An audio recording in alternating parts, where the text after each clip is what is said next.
ज्यादा लोग लाइफ में गलत डिसीजंस इसलिए नहीं लेते क्योंकि उनके पास नॉलेज कम होती है, बल्कि इसलिए लेते हैं क्योंकि उनकी थिंकिंग क्लियर नहीं होती।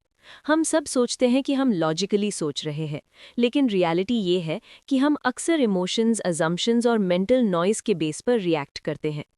इस ऑडियो बुक समरी का पर्पस मोटिवेशन देना नहीं है। इसका पर्पस है सोचने के तरीके को समझना और ये देखना कि हम गलती कहाँ करते हैं। ऑथर कहता है कि ज्यादातर प्रॉब्लम्स रियल वर्ल्ड में नहीं होती, वो माइंड के अंदर क्रिएट होती हैं। हम अपने थॉट्स को फैक्ट्स मान लेते हैं, जबकि थॉट्स सिर्फ मेंटल रिएक्शंस होते हैं, ट्रूथ नहीं। इसी वजह से डिसीजन मेकिंग वीक हो जाती है, ओवरथिंकिंग बढ़ती है और क्लैरिटी कम होती जाती है। इस बुक का सेंट्रल आइडिया सिंपल है। अगर कोई इंसान क्लियरली सोचना सीख जाता है तो लाइफ के काफ़ी प्रॉब्लम्स ऑटोमेटिकली सिंप्लीफाई हो जाते हैं। थिंक स्ट्रेट एक मोटिवेशनल सेल्फ हेल्प बुक नहीं है, ये एक थिंकिंग मैनुअल है जिसका फोकस सिर्फ एक चीज़ पर है, क्लियर, काम और लॉजिकल थिंकिंग। अब आगे ऑथर एक्सप्लेन करता है कि हम थिंक स्ट्रेट क्यों नहीं कर पाते। चैप्टर 1, हम स्ट्रेट थिंकिंग क्यों नहीं कर पाते। ऑथर इस चैप्टर की शुरुआत एक सिंपल ऑब्जर्वेशन से करता है।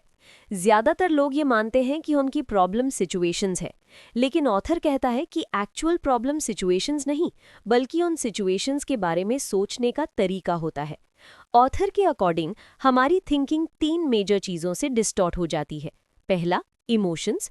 दूसरा, अननेसेसरी थिंकिंग या ओवर थिंकिंग। तीसरा, मेंटल क्लटर।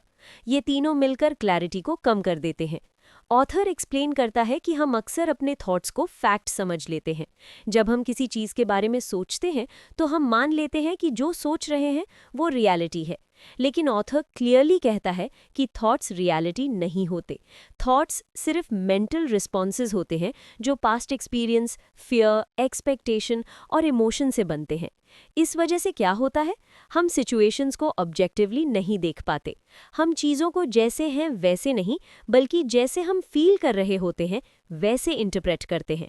ऑथर यहाँ एक इम्पॉर्टेंट पॉइंट रखता है।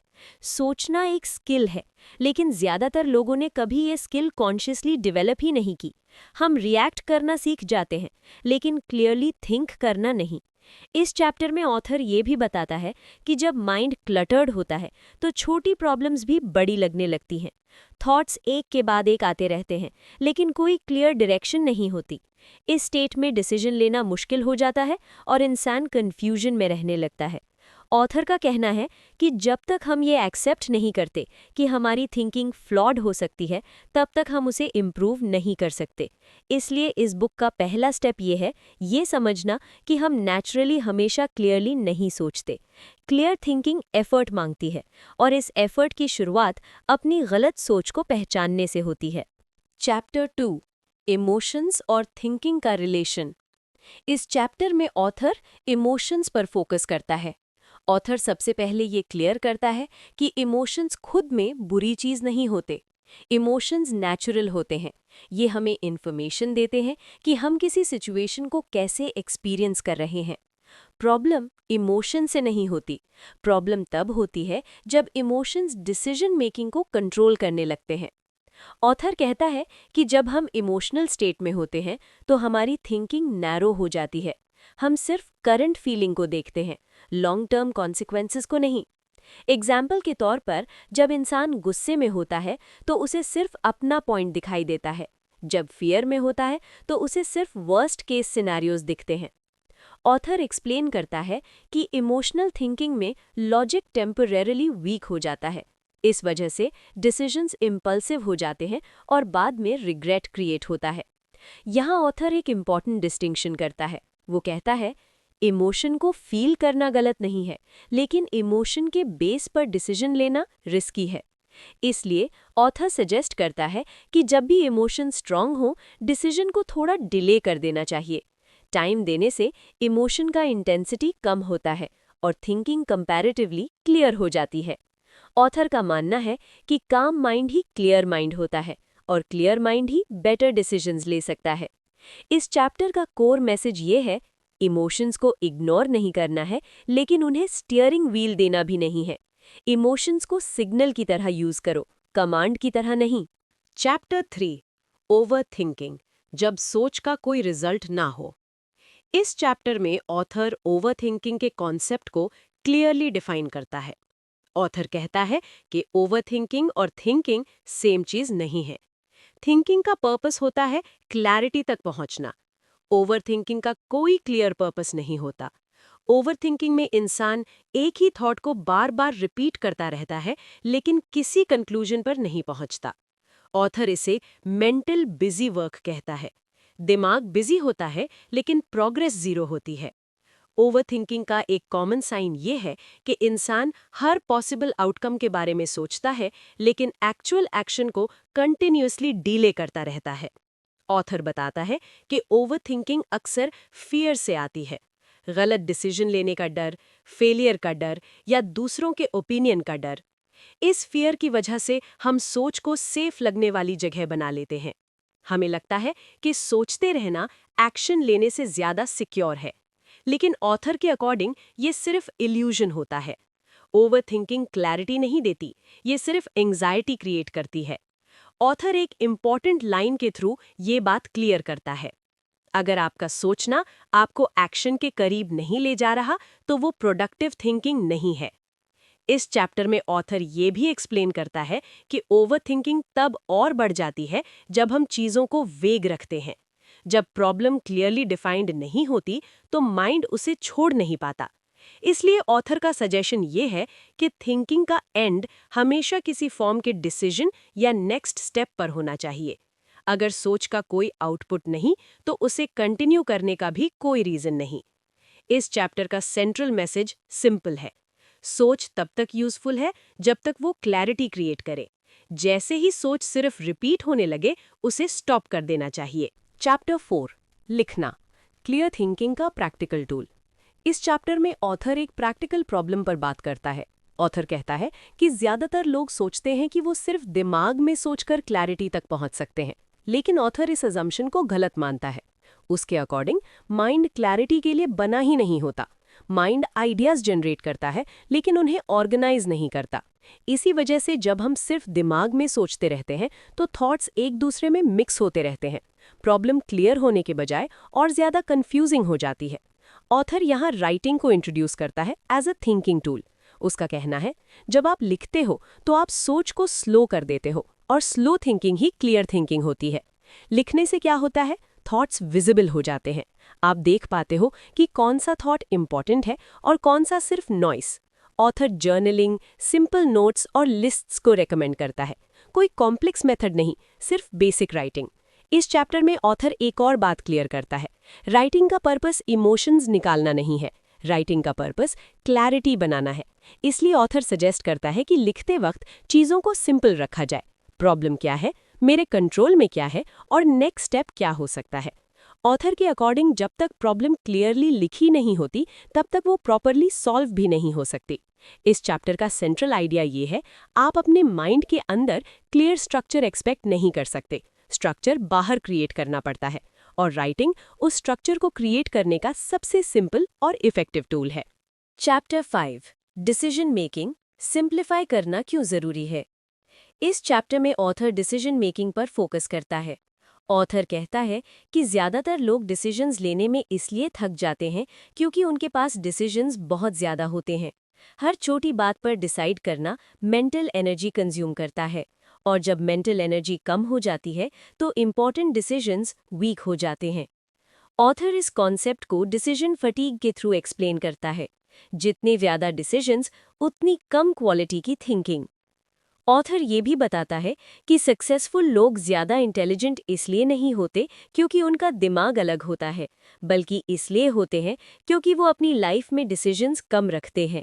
वो रिपीट होने वाले डिसीजंस को पहले ही फिक्स कर देते हैं, जैसे डेली रूटीन, काम का बेसिक स्ट्रक्चर, कॉमन चॉइसेस। इससे उन्हें बार बार सोचना नहीं पड़ता। ऑथर का कहना है कि जब आप स्मॉल डिसीजंस को सिंप्लीफाई कर देते हो, तो माइंड इंपॉर्टेंट चीज़ों के लिए फ्री हो जाता है। इस चैप्टर में ऑथर एक इंपॉर्टेंट आइडिया इंट्रोड्यूस करता है, डिसाइड वंस। इसका मतलब ये है कि जो डिसीजन आप बार बार ले रहे हो, उसे एक बार क्लियरली डिसाइड करके फ्यूचर के लिए लॉक कर दो। इस अप्रोच का गोल लाइफ को रिजिड बनाना नहीं है। इसका गोल ये है कि थिंकिंग को अननेसेसरी लोड से बचाना। ऑथर के अकॉर्डिंग क्लियर थिंकिंग के लिए डिसीजन मेकिंग को मिनिमल रखना बहुत ज़रूरी है। जितनी सिंपल आपकी डिसीजन स्ट्रक्चर होगी, उतनी क्लियर आपकी थिंकिंग होगी। इस चैप्टर का कोर मैसेज ये है कि हर चीज़ पर सोचना इंटेलिजेंस नहीं है। कब, कहाँ और किस चीज़ पर सोचना है, ये डिसाइड करना ही रियल थिंकिंग है। चैप्टर 6 फोकस और डिस्ट्रैक्शन। इस चैप्टर में ऑथर फोकस और डिस्ट्रैक्शन के कॉन्सेप्ट को एक्सप्लेन करता है। ऑथर का मानना है कि डिस्ट्रैक्शन कोई एक्सटर्नल प्रॉब्लम नहीं है। ज़्यादातर केसेस में डिस्ट्रैक्शन हम खुद क्रिएट करते हैं। हम सोचते हैं कि नोटिफिकेशंस, मैसेजेस या लोग हमारा फोकस तोड़ रहे हैं। लेकिन ऑथर के अकॉर्डिंग हम ही डिसाइड करते हैं कि किस चीज़ को अटेंशन देनी है। ऑथर यहाँ एक इम्पॉर्टेंट पॉइंट रेज करता है। जब माइंड ऑलरेडी क्लटर्ड होता है तो हर छोटी चीज़ डिस्ट्रैक्शन बन जाती है, और जब माइंड क्लियर होता है तो वही चीज़ें इग्नोर हो जाती हैं। इस चैप्टर में ऑथर फोकस को किसी स्पेशल टैलेंट की तरह नहीं देखता। फोकस एक हैबिट है जो कॉन्शियसली डेवलप की जा सकती है। ऑथर एक्सप्लेन करता है कि क्लियर थिंकिंग के लिए एक्सटर्नल नॉइज को कम करना ज़रूरी है। ज़्यादा इन्फॉर्मेशन लेना थिंकिंग को बेटर नहीं बनाता, अक्सर ये उससे कंफ्यूज ही करता है। इसलिए ऑथर सजेस्ट करता है कि अननेसेसरी इनपुट्स को लिमिट किया जाए। हर न्यूज़, हर ओपिनियन, हर अपडेट को कंज्यूम करना ज़रूरी नहीं। ऑथर का कहना है कि जब आप डिसाइड कर लेते हो कि आपका फोकस क्या है, तो डिस्ट्रैक्शंस ऑटोमेटिकली कम हो जाते हैं। इस चैप्टर का सेंट्रल मैसेज ये है, फोकस पाने का मतलब ज़्यादा चीज़ों पर ध्यान देना नहीं होता। फोकस का मतलब होता है बहुत सारी चीज़ों को कॉन्शियसली इग्नोर करना। चैप्टर 7 एक्शन और कॉन्फिडेंस। इस चैप्टर में ऑथर एक्शन और कॉन्फिडेंस के बीच के रिलेशन को एक्सप्लेन करता है। ऑथर कहता है कि ज़्यादातर लोग ये मानते हैं कि पहले कॉन्फिडेंस आता है और फिर एक्शन होता है, लेकिन ऑथर इस थिंकिंग को गलत मानता है। उसके अकॉर्डिंग कॉन्फिडेंस एक्शन का रिजल्ट होता है, एक्शन का रीज़न नहीं। लोग अक्सर वेट करते रहते हैं जब तक वो रेडी फील ना करें, लेकिन ऑथर कहता है कि रेडी फील करना रिलायबल सिग्नल नहीं होता। क्लैरिटी प्लानिंग से नहीं आती, क्लैरिटी एक्शन से आती है। जब कोई इंसान एक्शन लेता है तो उसे फीडबैक मिलता है, उस फीडबैक से अंडरस्टैंडिंग आती है, और अंडरस्टैंडिंग से कॉन्फिडेंस बिल्ड होता है। ऑथर ये भी बताता है कि ज़्यादा प्लानिंग अक्सर ओवर थिंकिंग में कन्वर्ट हो जाती है, और ओवर थिंकिंग एक्शन को डिले कर देती है। इसलिए ऑथर का सजेशन सिंपल है, सोचने का टाइम लिमिट रखो और एक्शन के लिए कमिटमेंट रखो। एक्शन परफेक्ट नहीं होना चाहिए, एक्शन का पर्पस सीखना होता है, प्रूव करना नहीं। इस चैप्टर का कोर मैसेज ये है कि जब तक आप कुछ करते नहीं हो तब तक आप क्लियरली सोच भी नहीं सकते। एक्शन थिंकिंग को क्लियर करता है, ना कि confuse. Final conclusion, think straight का ओवरऑल मैसेज। बुक के एंड में ऑथर सारे आइडियाज़ को एक सिंपल थॉट में समराइज करता है। लाइफ को बेटर बनाने के लिए आपको ज़्यादा मोटिवेटेड होने की ज़रूरत नहीं है, आपको ज़्यादा इंटेलिजेंट बनने की भी ज़रूरत नहीं है। आपको सिर्फ क्लियर तरीके से सोचना सीखना है। क्लियर थिंकिंग का मतलब है इमोशंस को पहचानना, लेकिन उनके कंट्रोल में ना रहना। ओवर थिंकिंग को काम समझने की गलती ना करना। थॉट्स को लिखकर ऑर्गेनाइज करना। डिसीजंस को सिंपल रखना। डिस्ट्रैक्शंस को कॉन्शियसली लिमिट करना, और एक्शन लेना बिना परफेक्ट फील किए। ऑथर के अकॉर्डिंग जब माइंड क्लियर होता है तो लाइफ ऑटोमेटिकली सिंपल लगने लगती है। प्रॉब्लम्स कंप्लीटली खत्म नहीं होती, लेकिन उनका वेट कम हो जाता है। थिंक स्ट्रेट का फाइनल मैसेज ये है कि आप दुनिया को कंट्रोल नहीं कर सकते, लेकिन अपनी थिंकिंग को कंट्रोल कर सकते हो। और जब थिंकिंग क्लियर हो जाती है तो डिसीजंस बेटर होते हैं, और डिसीजन से लाइफ का डायरेक्शन बेटर होता है। आपने थिंक स्ट्रेट का ऑडियो बुक समरी सुना। इस बुक का मैसेज सिंपल है, जब सोच क्लियर होती है तो डिसीजंस बेटर होते हैं, और लाइफ अननेसेसरी कम्प्लेक्सिटी से बच जाती है। ऐसी और बुक्स को इसी न्यूट्रल और प्रैक्टिकल स्टाइल में समझने के लिए बुक डेकेड के साथ बने रहिए।